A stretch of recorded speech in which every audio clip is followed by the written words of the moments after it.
Hello hello বন্ধুরা, আমার তো আমি রান্নাঘরে আজকে চলে এসেছি তাড়াতাড়ি। তো আমার সব কিছু বাজার এসে গেছে, দাঁড়িয়ে কী কী বাজার এসেছে তো তোমাদের সঙ্গে শেয়ার করি। আর তারপরে তো রান্নাটা ডিসাইড করে নিয়েছি, তো সেটাও শেয়ার করে নিচ্ছি।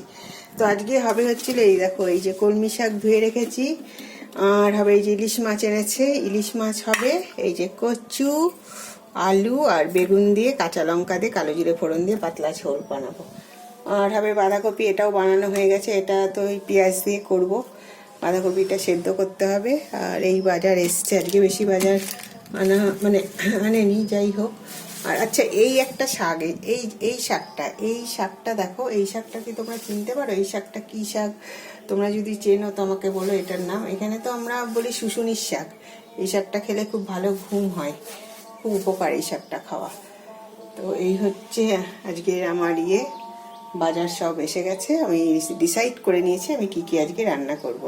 তো ওকে বন্ধুরা, have a good day, by.